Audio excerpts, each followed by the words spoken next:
Nah, qala an-nadhimu rahimahullahu taala, Asy-Syaikh Al-Allamah Abdurrahman ibn Nasir As-Sa'di rahimahullahu taala, bismillahirrahmanirrahim, alhamdulillahil aliyyil arfaqi wa jami'il asya'i wal mufarriqi dzin ni'amil wasi'atil ghazirah wal hikamil bahiratil katsirah, thumma as-salatu ma'a salamin daimi ala rasulil qurasyil khatami wa alihi wa sahbihi al-abrari al-haizi maratibal fakhari. Nah, di sini penulis rahimahullahu taala membuka manzumahnya dengan basmalah. Walaupun di sini kelihatannya ada khilaf apakah ada basmalah di awal nuskha atau tidak, cuman diisbat oleh Syekh Abdurrahman atau Syekh Shalih Al-Utsaimin hafizahullahu taala akan adanya basmalah ini. Akan adanya basmalah. Diisbat akan adanya basmalah di awal syair, karena ma'ruf di kalangan para ulama bahwa ada khilaf di kalangan mereka mengenai boleh tidaknya membuka manzumah itu bait syair dengan basmalah. Sebagian membolehkan dan sebagian tidak, atau sebagian memakruhkan.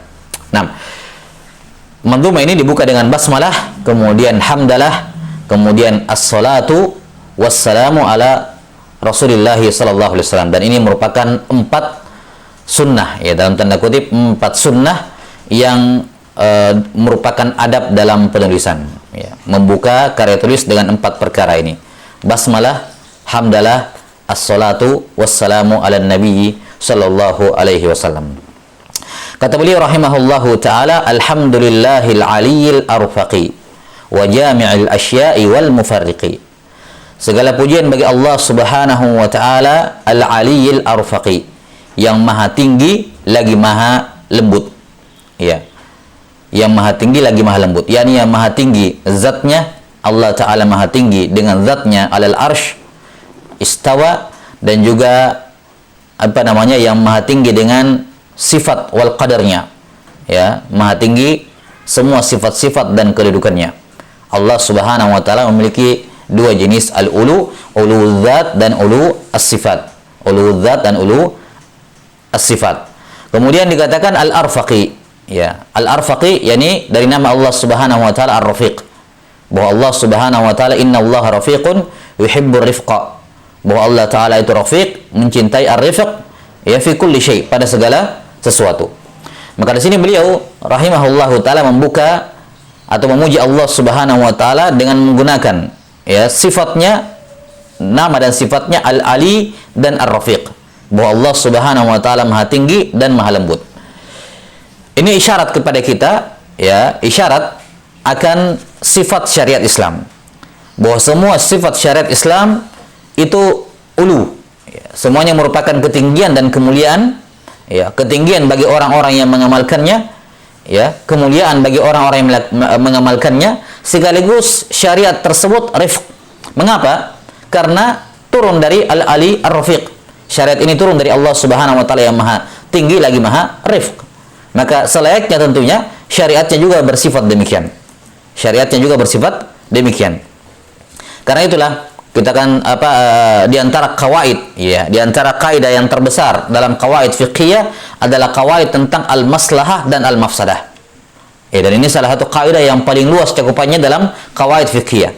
Kaidah tentang al-maslahah wal mafsadah, ya, sampai-sampai Al-Izz ibn Abdissalam rahimahullah membuat kitab khusus dalam masalah ini saja, membahas kawaid seputar maslahah dan mafsadah.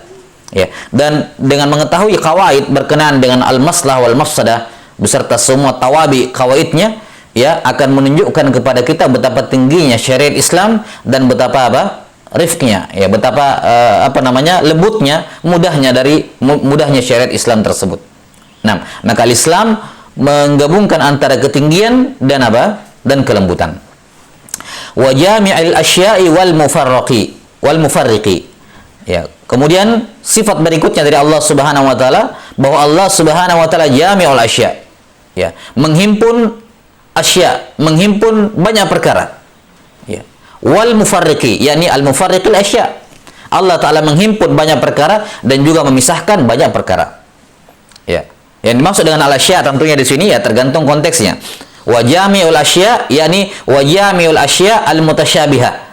Allah Ta'ala menghimpun semua perkara-perkara yang mirip, yang memiliki persamaan, yang memiliki apa namanya, irtibat, keterkaitan yang sangat kuat. Wal mufarriqi, yani al mufarriqil asya, yani al mughayyirah, al mutabayyinah. Allah Ta'ala memisahkan, tidak menyatukan perkara-perkara yang memang terpisah, berbeda satu sama lain. Ya. Nah, ini bisa dikatakan bait yang pertama bisa dikatakan sebagai bara'atul istihlal. Bara'atul istihlal.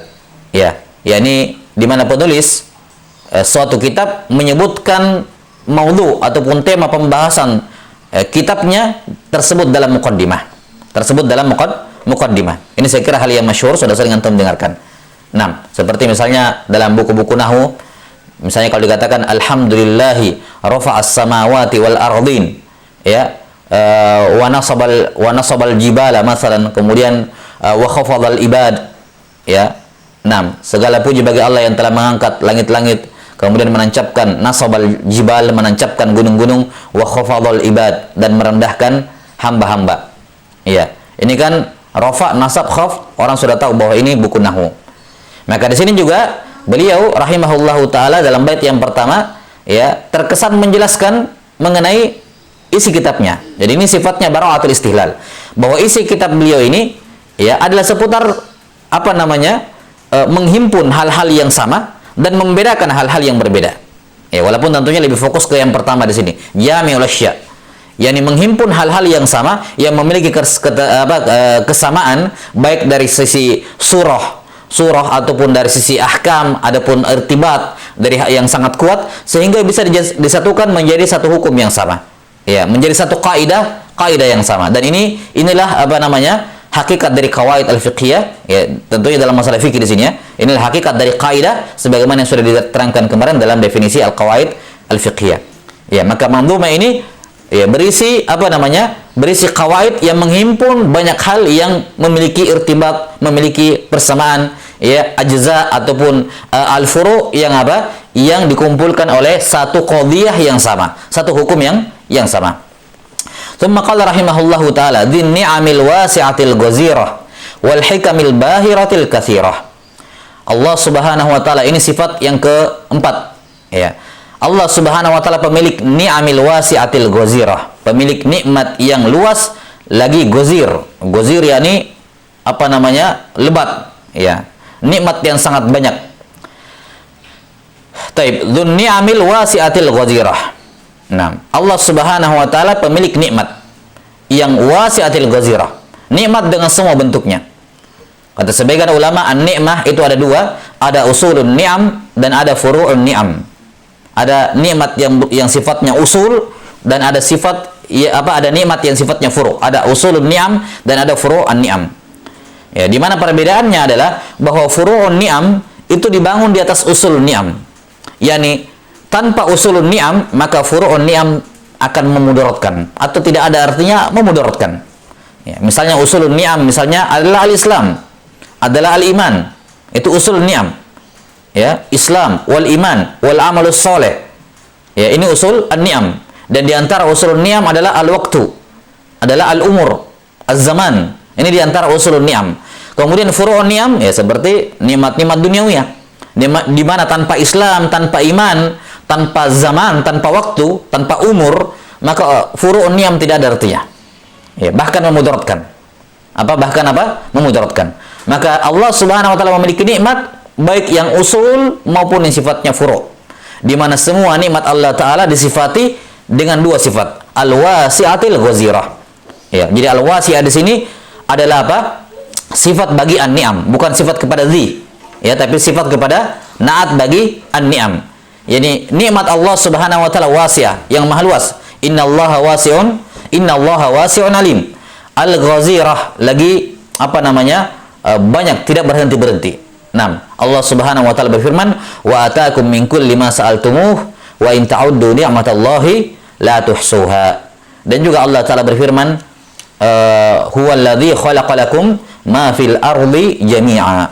Nah, berikutnya wal hikami. Waw di sini ma'tuf kepada ni'am, yakni dzi al-hikami. Dzi al-hikami. Wal hikamil bahiratil katsirah, yang memiliki hikam. Hikam di sini, ya, imma kembali kepada hukum atau imma kembali kepada hikmah. Jadi hikmahnya Allah Subhanahu wa taala, demikian pula hukumnya Allah taala al-bahirah, al-katsirah. Ya, sangat sangat dalam hikmah Allah Subhanahu wa taala, lagi sangat banyak.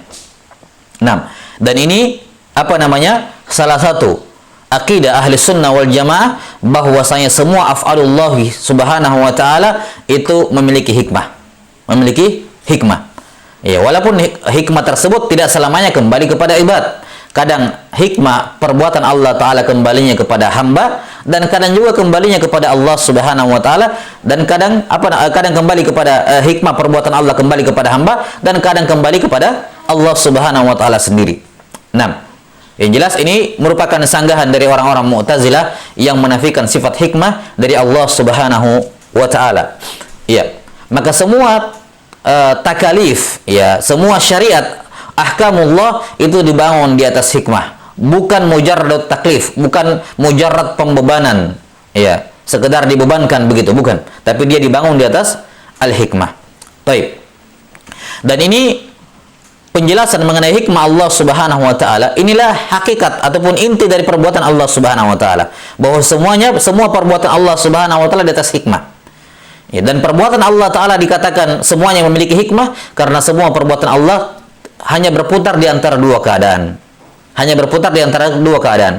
Imma adlun, ya, imma adlun wa imma ihsan. Kalau dia merupakan kebaikan, maka semua adalah ihsan, murni perbuatan baik dari Allah Ta'ala memberikan hamba, bukan sebagai balasan amal mereka. Ya, bukan sebagai bukan sebagai timbal balik dari amal mereka lah. Itu ihsan dari Allah Ta'ala. Karena pahala yang Allah berikan jauh lebih besar dibandingkan amalan yang kamu setorkan, yang kamu serahkan kepada Allah. Maka pahala semua perbuatan Allah yang baik-baik, yakni yang imbasnya positif secara langsung, ya, positif secara langsung kepada manusia, itu adalah ihsan. Itu adalah apa? Ihsan. Sementara semua, ya, perbuatan Allah Ta'ala yang imbasnya negatif secara langsung, saya katakan secara langsung karena secara umum semua perbuatan Allah itu baik, ya, semua adalah ihsan, ya, cuman ada yang langsung, ada yang tidak langsung, kan begitu. Nah, adapun perbuatan Allah Ta'ala yang imbasnya adalah keburukan, hal yang tidak baik pada hamba secara langsung, maka itu kembalinya kepada adlum minallah, ya. Baik, maka semua hukum-hukum syariat berputar di atas ini. Hikmah syariat, imma adlun wa imma wa imma ihsan. Nah, keadilan Allah Subhanahu wa taala ini kita bisa lihat pada ahkamul jinayat, pada fikih al-jinayat. Nampak sekali bagaimana syariat Allah Ta'ala yang dibangun di atas keadilan, dan al-ihsan itu pada tentunya ahkam-ahkam yang lain. Nah, kemudian bait yang ketiga, tsummas salatu ma'a salamin daimi ala rasulil qurasyil khatami. Kemudian salawat dan salam daimi yang terus-menerus, ya, yang kekal kepada ar-rasulil qurasyil khatami, yakni Muhammad sallallahu alaihi wasallam. 6. Saya kira jelas, as-salatu wassalam sudah sering berulang tafsirnya, ya. 6. Wa alihi wa sahbihi al-abrari al-haizi maratib al-fakhari. Al-haizi maratib al-fakhari. Wa alihi wa sahbihi al-abrar. Wa alihi, asal makna al adalah keluarga Rasulullah sallallahu alaihi wasallam, ahlu baitihi, yang man tahrumu alaihimus sadaqah, yang diharamkan atas mereka sedekah. Ya, ini asal makna al. Namun kata sebagian ulama bahwa penyebutan al dalam manzumat al-ilmiyah, dalam berbagai macam disiplin ilmu, baik yang sifatnya nazm maupun sifatnya nisr, ketika disebutkan as-salatu ala nabi sallallahu alaihi wasallam wa alihi wa sahbihi, maka yang dimaksudkan dengannya adalah atba'uhu ila yaumil qiyamah. Ya. 6. Ini dijelaskan oleh sebagian ulama bahwa kata al dalam kebanyakan, walaupun mungkin tidak semuanya, tapi dalam kebanyakan takdim dalam ilmu, kebanyakan al yang diinginkan di situ adalah atba, ya, semua pengikut Rasulullah SAW, baik yang merupakan keluarga maupun pengikut beliau sampai akhir zaman. Wa alihi wa sahbihi al-abrari, ya, sahabat Nabi SAW yang al-abrar, ya, al-haizi maratib al-fakhari, yang memperoleh tingkatan yang membanggakan, ya. 6. Mereka lah, ya, atau mereka berada pada jenjang suhbah, jenjang yang murni pilihan dari Allah Subhanahu wa taala. Jenjang suhbah adalah jenjang yang tidak bisa diraih dengan banyaknya salat, ya, tidak bisa diraih dengan banyaknya salat dan puasa. Ya, tidak bisa diraih dengan itu. Ya. Karena itulah sebesar apapun ibadah dari orang-orang di zaman belakangan, ya, di zaman-zaman belakangan, tidak akan mendapati sedikit pun jenjang dari sahabat. Ya, sedikit pun jenjang dari sahabat. Kalau Nabi sallallahu alaihi wasallam bersabda kepada Khalid ibn Walid ketika beliau berseteru dengan Abdurrahman bin Auf, ya, Nabi sallallahu alaihi wasallam berkata kepada Khalid ibn Walid, la tasubbu ashabi. Ya. Nah, jangan celah sahabatku, padahal sama-sama sahabat. Ya, kenapa? Karena Abdurrahman bin Auf adalah as-sabiqunal awwalun, sementara Khalid ibn Walid belakangan. Ya, beliau belakangan masuk Islam. Ya.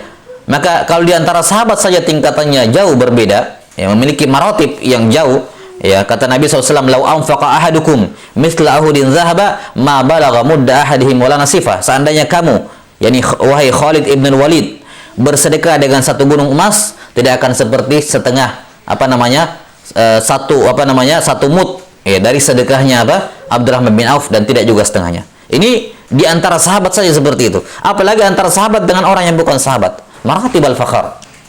Karena itulah ketika sebagian ulama ditanya mengenai yang mana lebih afdol, ya, yang mana lebih afdol, Umar ibn Abdul Aziz atau Muawiyah ibn Abi Sufyan radhiyallahu taala anhuma. Ya. Maka alim ini menjawab bahwa butiran pasir yang berada di hidungnya Muawiyah bin Abi Sufyan dalam berperang bersama Nabi SAW itu lebih afdol dibandingkan Umar ibn Abdul Aziz sepenuh bumi. Ya, dibandingkan Umar ibn Abdul Aziz sepenuh bumi. Ya, debu yang melekat di hidungnya Muawiyah bin Abi Sufyan ketika berperang bersama Nabi SAW lebih afdol dibandingkan Umar ibn Abdul Aziz sepenuh bumi. Yani tentunya bukan yang dimaksud debunya, tapi maksudnya satu momen Muawiyah bin Abi Sufyan bersama Nabi SAW itu tidak bisa dikejar oleh amalan Umar ibn Abdul Aziz walaupun sepenuh bumi. Ya, maka jenjang suhbah ini maratibal fakhar, betul-betul jenjang yang membanggakan, yang tidak bisa diraih oleh siapapun setelahnya. Nah, summa qala rahimahullahu taala, dari bait yang kelima sampai bait yang ke-10 beliau menjelaskan tentang fadilatul ilm, keutamaan ilmu, dan juga keutamaan qawaid, mempelajari qawaid secara khusus. Qala rahimahullahu ta'ala, i'lam hudita anna afdalal minan ilmun yuzilu syakka anka wad-daran wa yakshiful haqqa lidhil qulubi wa yusilul abda ilal matlubi fahris ala fahmika lil qawaidi jami'atil masail syawaridi litartaqi fil ilmi khaira murtaqa wa taqtafi subulal ladhi qad ufiqa hadhihi qawaidun nadhamtuha min kutubi ahli ilmi qad hasaltuha jazahumul maula azimal ajri wal afwa ma'a ghufranihi wal birri. Kata beliau rahimahullahu ta'ala, i'lam hudita anna afdalal minan, ketahuilah semoga Allah Ta'ala memberikan hidayah kepadamu. Apa yang kamu harus ketahui? Anna afdalal minan, bahwa minnah yang paling utama adalah ilmun yuzilu syakka anka waddaran, ilmu yang bisa menghilangkan syak, keraguan-raguan dari kamu, waddaran, dan kotoran. Ad-daran, ya, adalah kotoran. Nah, dikatakan ketahuilah bahwasanya minnah yang paling afdol, ya, minnah yang paling afdol, al-minan. Minan adalah bentuk jamak dari minnah. Ya, makna minnah adalah ismun lin ni'matil jalilatil qadar. Ya, minnah maknanya adalah an-ni'matul jalilatul qadar, nikmat yang mulia, yang mulia kedudukannya. Maka minnah itu lebih spesifik dibandingkan nikmah. Nikmah itu umum. Nah, kalau nikmatnya itu jalilatul qadar, memiliki kedudukan yang mulia, kedudukan yang tinggi, maka nikmat itu dinamakan minnah. Jamaknya minan. Nah, ketahuilah semoga Allah Ta'ala memberikan hidayah kepadamu. Ini salah satu sunnah, ya, dari para ulama, ya, mendoakan, ya, orang-orang yang belajar dan mengambil ilmu kepadanya. I'lam hudita, semoga engkau diberikan hidayah. Ya, bahwasanya nikmat atau minnah yang paling afdol adalah ilmun. Perhatikan, dikatakan bahwa ilmu itu minnah. Ilmu itu bukan sekedar nikmat, tapi dia minnah. Dia adalah nikmat yang memiliki kedudukan yang tinggi. Minnah itu banyak.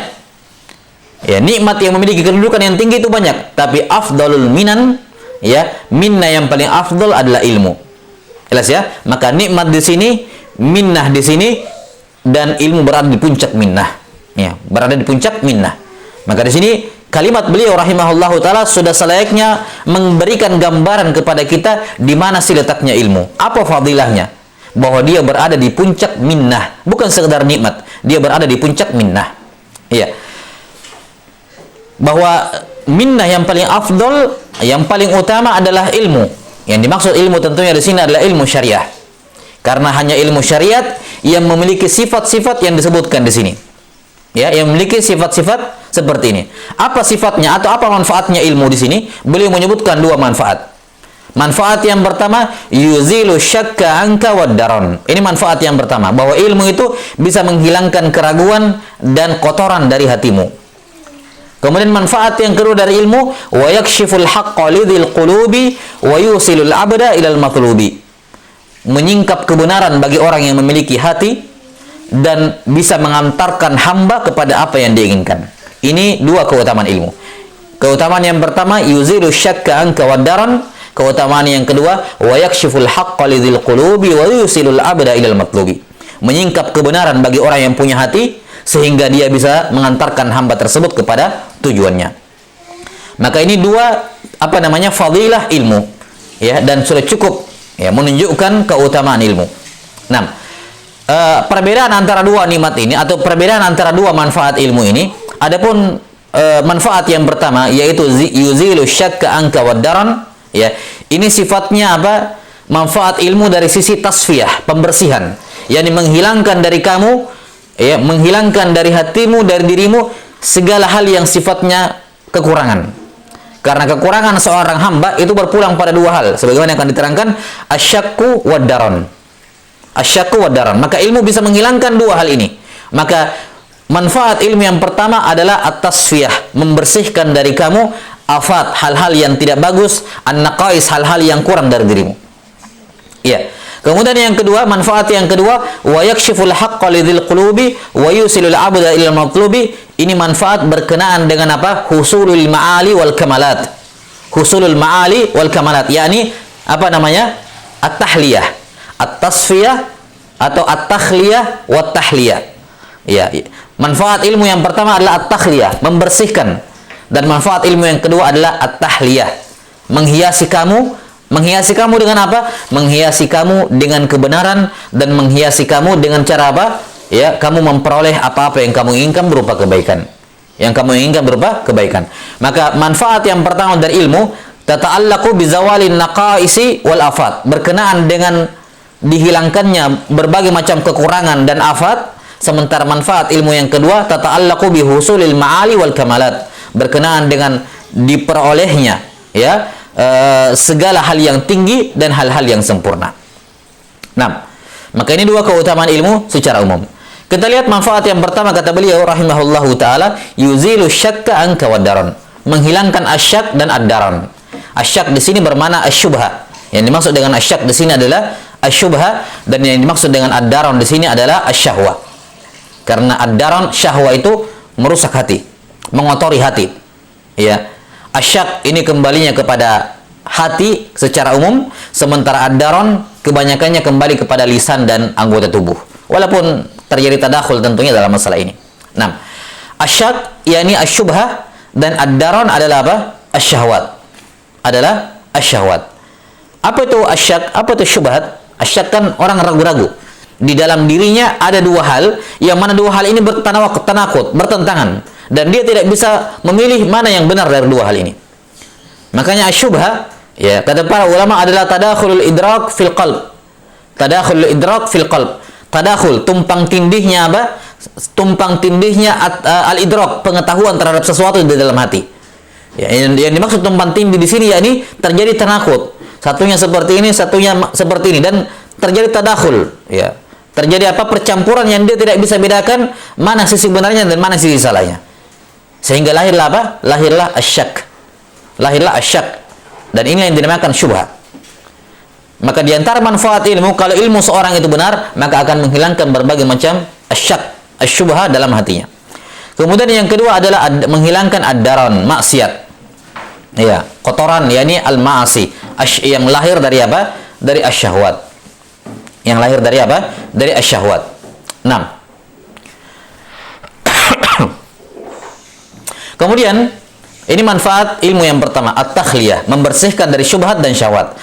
Kemudian manfaat yang kedua adalah at-tahliyah. Dikatakan wa yakshiful haqqa lidzil qulubi, bisa menyingkapkan kebenaran, ya, menyingkap kebenaran dari dalam bagi orang yang memiliki hati. Ya. Menyingkap kebenaran.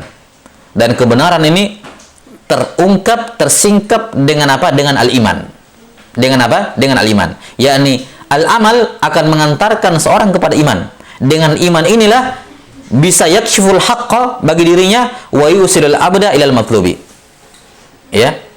Jelas ya? Maka dengan iman akan diperoleh tujuan apapun yang diinginkan oleh seorang, ya, maka dia akan mendapatkannya kalau disertai dengan al-iman. Disertai dengan al-iman. Jelas ya? Nah, dan al-iman hanya bisa diperoleh dengan ilmu. Karena itulah ma'ruf pada firman Allah Subhanahu wa taala dalam surah Al-Asr, illal ladzina amanu wa 'amilus shalihat wa tawasaw bil haqqi wa tawasaw bis sabr. Yang dimaksud dengan amanu yakni al-ilmu. Ya, al-ilm. Karena iman hanya bisa diperoleh dengan al-ilmu. Dan juga firman Allah Subhanahu wa taala, wa ja'alna minhum a'immatan yahduna bi amrina lamma sabaru wa kanu bi ayatina yuqinun. Ya, al-yaqin yakni al-iman. Bahwa seorang ditinggikan oleh Allah taala, dijadikan a'immah dalam urusan Allah, dalam agama Allah taala tatkala mereka bersabar dan mereka yakin, memiliki iman dalam hati mereka. Nah, maka untuk meraih al-matlub, apa yang diinginkan, maka hanya bisa diraih dengan ilmu. Ya, terkhusus di sini kita bicarakan adalah ulum asy-syariah. Apapun yang kamu inginkan, ya, apapun yang kamu inginkan, maka jalan untuk meraihnya adalah dengan ilmu. Ya. Karena itulah ma'ruf dari ucapan Imam Syafi'i rahimahullahu taala, man arada dunya fa alaihi bil ilm wa man arada al akhirah fa alaihi bil ilm. Nah, siapa yang mau dunia dan akhirat, maka hendaknya dia memiliki ilmu. Baik. Maka ilmu yang benar selain dia at-takhliyah, membersihkan kotoran dari hatinya, iman juga atau ilmu yang benar juga akan melahirkan iman dalam hatinya. Ya, melahirkan apa? Iman dalam hatinya. Nah, dan ini dua perkara ini yaitu yakshiful haqqa lidzil qulubi, ya, meraih menyingkap kebenaran bagi orang yang memiliki hati, kemudian yusilul abda ilal matlubi, ya, menyampaikan seorang kepada tujuannya. Ini dua-duanya akan didapatkan dengan ilmu, dan dua-duanya merupakan manfaat yang akan diperoleh oleh seorang yang berilmu di awal dia belajar dan di akhir dia belajar. Ya. Adapun manfaat ilmu di awal-awal dia belajar seperti disebutkan di sini, yakshiful haqqa lidzil qulubi. Maka ini adalah manfaat dari ilmu, ya, fil mubtada, di awal perkara. Bahwa di awal perkara ketika seorang belajar, maka akan menyingkap kebenaran bagi dirinya. Sementara di akhir dia belajar akan mengantarkan dia kepada apa yang dia inginkan. Ya, akan mengantarkan dia kepada apa yang dia inginkan. Nah, wa yusilul abda ilal matlubi. Nah, mengantarkan hamba kepada apa yang dia inginkan. Nah, inilah khulasah dari kebaikan atau fadilah dari ilmu secara umum. Ya. Dan kita melihat dari penjabaran yang disebutkan atau isyarat yang disebutkan oleh Syekh rahimahullahu taala di sini, ya, kita bisa katakan bahwasanya ilmu, fadilah ilmu, kenapa dia merupakan afdhalul minan? Kenapa dia merupakan afdhalul minan, minnah yang paling utama? Karena semua kebaikan lahir dari ilmu. Ya, semua kebaikan dunia dan akhirat, kata Ibnu Al-Qayyim rahimahullah, masyhur ucapan beliau, bahwa semua kebaikan dunia dan akhirat adalah merupakan salah satu buah dari ilmu, dan semua keburukan dunia dan akhirat itu merupakan buah dari al-jahl fid din, kebodohan dalam agama. Ya, karena itulah tidak salah ketika Al-Qarafi rahimahullahu taala berkata menyebutkan dalam kitabnya Al-Furuq tentang keutamaan ilmu, kata beliau, al-ilmu aslu kulli khair. Ya, al-ilmu aslu kulli khair. Bahwa ilmu adalah asal, landasan, pondasi semua kebaikan. Ilmu adalah pondasi semua kebaikan. Karena tidak ada kebaikan yang lepas dari dua tadi, at-takhliyah wa tahliyah, yang akan diperoleh oleh seorang hamba ketika dia memiliki ilmu. Nah, summa qala rahimahullahu ta'ala, fahris ala fahmika lil qawaidi jami'atil masaili syawaridi litartaqi fil ilmi khaira murtaqa wa taqtafi subulal ladzi qad ufiqa. Al-hirs. Apa itu al-hirs? Kata para ulama, al-hirsu adalah badlul juhdi wastifragul wus'i. Al-hirsu adalah badlul juhdi, mengerahkan keseriusan, al-juhud, wastifragul wus'i, dan mengeluarkan semua potensi dan sarana yang dia miliki. Barulah seorang dikatakan hirs kalau mengumpulkan dua hal ini. Kapan dia cuma semangat tapi tidak mau keluar modal, ini bukan hirs. Padahal dia punya modal tapi dia tidak mau keluar, ini bukan hirs. Atau dia punya modal, sarana prasarana, ya, potensi yang besar, tapi dia apa? Dia kurang semangat, kurang serius. Ini juga bukan hirs. Hirs menghimpun keduanya. Dari sisi mental dia semangat, dan dari sisi apa namanya? Materi, ya. Dari sisi materi dia juga siap untuk mengorbankan, mengeluarkan habis-habisan dalam dalam meraih apa yang diinginkan. Dan inilah hakikat dari as-sidq dalam menuntut ilmu. Seorang dikatakan sidq dalam menuntut ilmu ketika menghimpun tiga hal. Yang pertama adalah hirs, ya. Kemudian yang kedua adalah yang pertama adalah al-ikhlas. Kemudian yang kedua adalah apa? Adalah al-hirs, ya. Dan yang ketiga adalah as-sidq. Ya. Apapun yang ingin diperoleh, ditargetkan oleh seorang penuntut ilmu, dia tidak akan meraihnya secara sempurna sampai dia mengumpulkan tiga perkara. Yang pertama ikhlas, yang kedua al-hirsu, dan yang ketiga adalah sidq. Yang dimaksud dengan sidq di sini adalah tidak peduli dengan apa yang berada di luar jalan itu. Target saya sana, saya akan lewat jalan ini terus berlari sampai ke sana. Dan saya tidak peduli apa yang ada di kanan dan di kiri. Saya tidak akan berhenti, saya tidak akan memperlambat jalan, saya tidak akan terganggu dengan apa-apa yang terjadi di luar dari jalan saya. Itu namanya sidq. Kapan seorang menuju ke suatu tujuan, kemudian setiap kali ada kecelakaan di pinggir jalan, dia berhenti, nengok, lihat kecelakaan, ada lagi tempat makan, dia berhenti makan, memperlambat jalannya, maka ini kurang jujur. Ya. Kurang jujur. Jadi sidq adalah apapun yang terjadi di luar perjalanannya menuntut ilmu, tidak akan menghambat, tidak akan menghentikan, tidak akan memperlambat, tidak akan menghentikan, atau bahkan mungkin jalan mundur, atau keluar dari jalan. Siapa yang menuntut ilmu tapi di tengah jalan dia keluar, maka berarti dari awal memang dia tidak sidq, dia tidak jujur dalam mengejar ilmu tersebut. Siapa yang ketika mendapatkan sesuatu gangguan dari luar, dia melambat dalam menuntut ilmu, maka ini juga tidak sidq. Atau mungkin dia berhenti, stop, saya nggak jadi sampai ke sana, saya capek, cuma sampai sini tok, saya mau tinggal di sini saja. Ini juga tidak sidq dalam menuntut ilmu. Ya, ini juga tidak sidq. Dari awal memang dia tidak jujur. Karena kalau dia jujur dari awal, dia tidak peduli apa yang terjadi di luar, dia pokoknya kejar sampai dapat.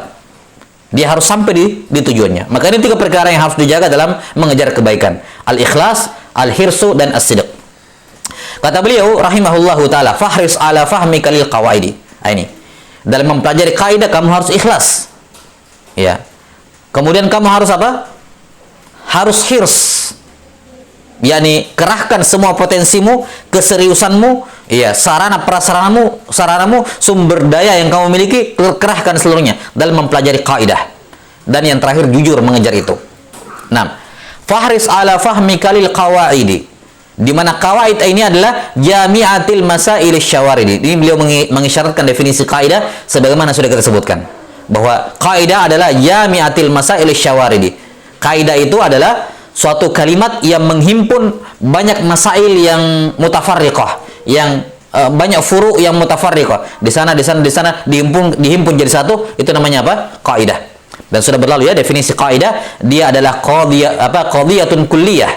Dia adalah qadiyatun kulliyah, yakni hukmun kulli, ya, yang tabiqu, ya, ala juz'iyatihi, yang syah untuk diterapkan pada semua juz'iyat, pada semua furu'nya, min abwabi muta'addidah, dalam berbagai disiplin, dalam berbagai abwab al-ilmu. Nah, itu kaidah. Litartaqi fil ilmi khaira murtaqa wa taqtafi subulal ladzi qad ufiqa. Karena kalau engkau mengetahui kawaid, maka kamu akan tartaqi, akan naik ke derajat tingkatan ilmu di atasmu, khaira murtaqa, dengan cara naik yang elegan, akan naik terus. Semakin banyak kaidah yang kamu ketahui, maka semakin tinggi tingkatan keilmuanmu. Wa taqtafi subulalladzi qad ufiqa. Ya, dan apa namanya, dengan mempelajari kaidah, kamu berarti telah mencontoh, kamu telah menempuh jalannya orang-orang terdahulu yang telah lebih dahulu diberikan taufik oleh Allah Subhanahu wa taala. Di sini penulis rahimahullahu taala mengisyaratkan dua hal dalam menuntut ilmu. Ya. Atau secara umum lah, ya. Siapapun yang ingin meraih sesuatu kebaikan, maka bagi dia wajib menempuh dua cara. Ya. Atau dia wajib melakukan dua perkara. Yang pertama adalah menempuh jalannya. Menempuh apa? Jalannya. Iya. Melakukan sebab-sebab. Melakukan apa? Sebab-sebab. Nah, kemudian yang kedua adalah apa? Mencontoh para ulama terdahulu. Mencontoh orang-orang yang terdahulu. Apa saja? Misalnya dalam perkara dunia saja, ada yang saya ingin targetkan nih. Saya ingin mendapatkan ini dalam perkara dunia. Maka caranya apa? Pelajari cara untuk sampai ke sana. Kemudian yang kedua, baca, kenali, ketahui caranya orang-orang yang sudah berhasil sampai ke sana. Ambil contoh dari mereka. Ikuti jalan mereka. Nggak usah membuat jalan yang baru. Nggak usah membuat jalan yang baru. Jelas sampai sini? Nah, maka demikian pula dalam masalah ilmu. Ketika seorang yang meraih suatu ilmu, ada target ilmu yang dia ingin targetkan, maka yang pertama adalah tempuh ilmu tersebut sesuai dengan apa? Sulukul jaddah. Tempuhlah jalan yang benar, jalan yang apa namanya? Jalan yang normalnya di situ. Nah, jalan mainstreamnya. Ya. Dalam menuntut ilmu tidak dikenal ada jalan anti mainstream, tidak ada. Dalam menuntut ilmu kalau mau sampai, tempuh jalan yang mainstream, yang sudah dilalui oleh orang. Ya. Ada cara-cara menuntut ilmu. Disebutkan apa namanya oleh para ulama, ya, dalam menuntut ilmu, misalnya menghafal. Ini sulukul jaddah namanya. Ini jalan menuntut ilmu. Menghafal, ya, kemudian apa namanya? Memahami, ya, mempelajari dari seorang guru. Mempelajari dari seorang guru yang memiliki sifat al-mufid lagi an-nasih. Dia paham tentang apa yang diajarkan dan dia nasih, ya, lil ummah. Ya, ini jalan untuk meraih ilmu. Jalan-jalan untuk mendapatkan ilmu. Kemudian yang kedua, mencontoh ulama terdahulu yang sudah sampai ke sana. Ya. Karena itulah di antara sebab terbesar atau di antara penolong seorang dalam melanjutkan ataupun continue di atas menuntut ilmu adalah dengan membaca kisah-kisah para ulama. Sebagaimana disebutkan oleh Ibnul Jauzi rahimahullahu taala.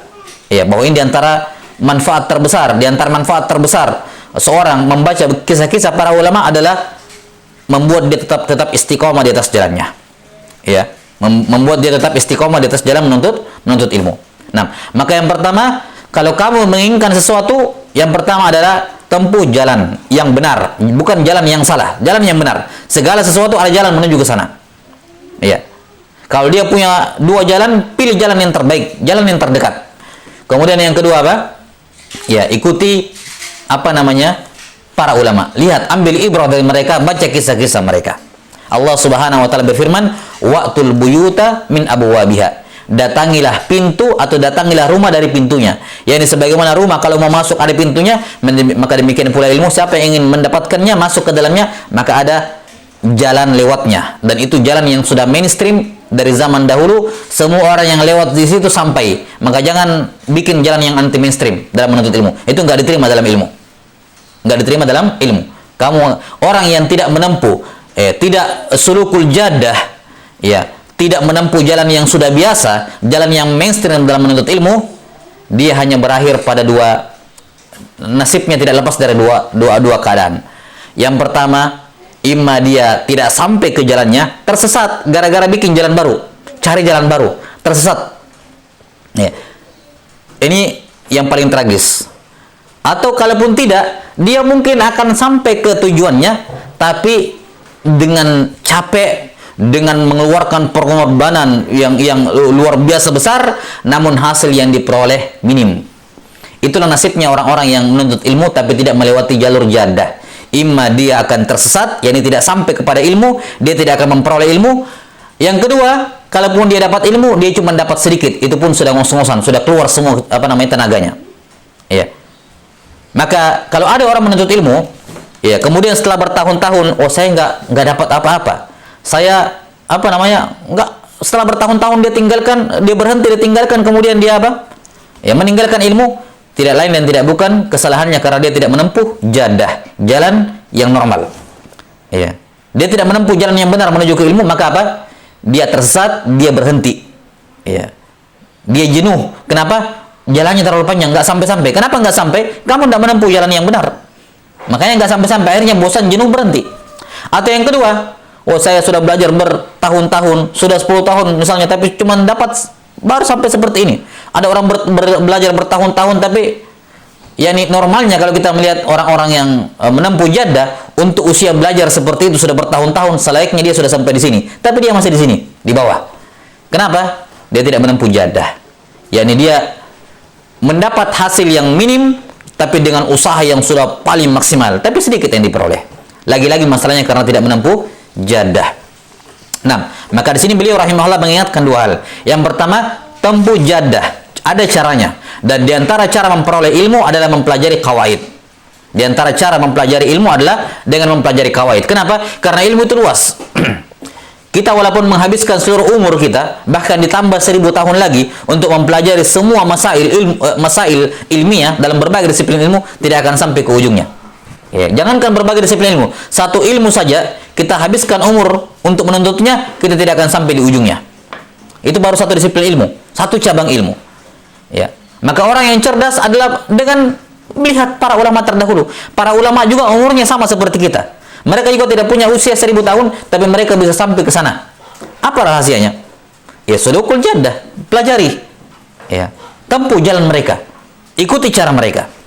Ya, maka di antara cara untuk menghemat umur, karena umur ini terbatas, sementara apa yang akan kita pelajari sangat luas, yang seakan-akan tidak ada ujungnya, ya. Maka apa?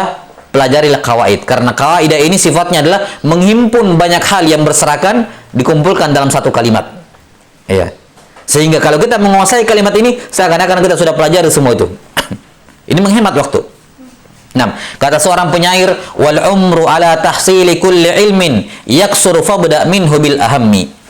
Ya, kulli ilm yaksuru fabda minhu bil aham. Nah, kata seorang penyair, wal umru ala tahsili kulli ilm yaksuru fabda minhu bil aham. Ya, wal umru ala tahsili kulli ilm.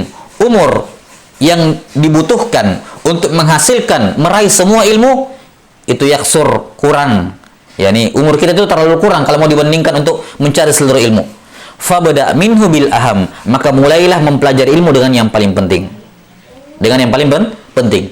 Ya, dan juga sebagian ulama mengatakan ma hawal ilma jami'an ahadun la walau ma rasahu alfasanah. Innamal ilmu ka bahrin zakhirin Innamal ilmu ka bahrin zakhirin fattakhidh min kulli syai'in ahsana. Ya. Ma hawal ilma jami'an ahadun. Tidak ada seorang pun yang akan melingkup mengetahui semua ilmu. La walau ma rasahu alfasana. Tidak akan dia peroleh semuanya hatta walaupun dia menghabiskan 1000 tahun. Innamal ilmu ka bahrin zakhir. Ilmu itu bagaikan lautan yang luas bergelombang, ya, yang sangat sudah luas dalam lagi. 6. Fattakhidh min kulli syai'in ahsana, maka ambillah ya dari berbagai disiplin ilmu yang terbaiknya. Nah, inilah dan ini diantara salah satu manhajiyah yang benar dalam menuntut ilmu. Beginilah cara ulama terdahulu, tempuh sulukul jadda ini, tempuhlah jalan yang lurus ini, jalan yang mainstream ini, yaitu apa? Seorang penuntut ilmu di awal dia menuntut ilmu selayaknya menjadi seorang penuntut ilmu, belum ulama, seorang penuntut ilmu yang ensiklopedis juga. Yani dia punya berbagai disiplin ilmu, dia punya dasar-dasar yang bagus dalam berbagai disiplin ilmu. Dia punya dasar yang bagus di nahwu, di sharaf, di balaghah, ya, di usul fiqh, kemudian di qawaid fiqhiyah, di ulumul Quran dan seterusnya. Dia punya berbagai disiplin ilmu. Dasar-dasarnya. Setelah dia punya berbagai dasar-dasar disiplin ilmu, barulah dia boleh memutuskan dia mau perdalam semuanya kalau dia mampu. Kalau tidak, dia takhasus pada bidang tertentu yang passionnya ke sana. Dia mau takhasus di tafsir, takhasus di hadis, takhasus di usul fikih, takhasus di sini, barulah setelah itu. Yang jelas, jangan takhasus sebelum memiliki berbagai macam disiplin ilmu. Iya, jangan mulai takhasus sebelum kamu memiliki dasar-dasar di berbagai disiplin ilmu. Kenapa? Karena kamu dari awal sudah takhasus, kamu akan menghabiskan umurmu di situ, tidak akan ini. Makanya kalau kita melihat kadang, ya, kalau kita lihat para ulama, Mereka yang takhasus di satu bidang itu biasanya lemah di bidang yang lain. Lemah bukan berarti tidak punya basic. Ini dia punya basic, tapi ya karena dia takhasusnya di satu bidang, dan itu yang normalnya seperti itu. Yani banyak ulama yang seperti itu. Hanya orang-orang yang terhitung jari yang dia bisa mahir dan mumpuni dalam berbagai disiplin ilmu tentunya. Tapi pada dasarnya ya, seorang penuntut ilmu jangan melakukan jangan takhasus pada suatu disiplin ilmu sebelum dia punya basic yang bagus di berbagai disiplin ilmu. Ya, kenapa? Karena ilmu-ilmu syariat ini tidak dia terintegrasi satu sama lain. Ya, jangan dipahami ilmu-ilmu syariat ini berada di rel yang berbeda-beda yang tidak akan ketemu. Enggak. Ini ibarat rel yang terintegrasi satu sama lain. Kamu mau takhasus di ilmu tafsir, kamu butuh ilmu akidah, kamu butuh ilmu ulumul lughah. Ya, kamu butuh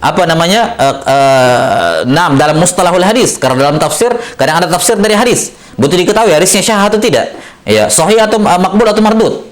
Ya, jadi tidak ada disiplin ilmu itu yang berdiri sendiri. Ya, tidak ada disiplin ilmu yang berdiri sendiri, melainkan semua terintegrasi. Ya, maka termasuk kekeliruan dalam menuntut ilmu adalah ketika takhasus sebelum memiliki dasar dalam berbagai disiplin ilmu. Kenapa? Kalau dia takhasus di situ, dia akan kehilangan ilmu-ilmu yang lain. Kehilangan ilmu-ilmu yang lain. Baik. Maka ini manfaat dari mengetahui qawaid adalah menghemat usia, menghemat umur. Kita bisa meraih banyak hal dengan apa? Dengan qawaid. Ya, makanya beliau menyebutkan siapa yang menguasai qawaid maka dia akan tartaqi fil ilmi khaira murtaqa. Setelah itu beliau menutup muqaddimah ini dengan dua bait syair. Kata beliau, wa hadhihi qawaidun nadhamtuha min kutubi ahli ilmi qad hassaltuha. Ini adalah kaidah-kaidah yang saya jadikan nadham, yang saya ambil, yang saya susun, yang saya rangkai berasal dari kitab-kitab para ulama qad hassaltuha. Ya, ini kawaid ini bukan dari kantong saya, bukan saya yang buat, saya juga hanya menempuh jalan ulama terdahulu. Saya cuma mengambil dari mereka. Jalan yang sudah mainstream itu saya tinggal tempuh saja. Saya kumpulkan kalam mereka. Jazahumul maula azimal ajri. Semoga Allah Ta'ala membalas mereka dengan pahala yang besar. Wal afwa ma'ghufranihi wal birri. Juga membalas mereka dengan maaf, ampunan, dan kebaikan yang besar. La yashkurullaha man la yashkurun nas. Ini akhir dari muqaddimah beliau rahimahullahu ta'ala. Insyaallah ta'ala godan nabda fi bahthi atau fi qiraati al-qaidatul ula. Wallahu ta'ala alam bis-shawab. Wallahu ta'ala alam bis-shawab. Nas'alullaha ta'ala yu'allimana mimma yanfa'una wa ayyanfa'ana bima 'allamana innahu waliyyu dzalika wal qadiru 'alaihi. Subhanakallahumma bihamdik asyhadu an la ilaha illa anta astaghfiruka wa atubu ilaik. Walhamdulillahi rabbil alamin.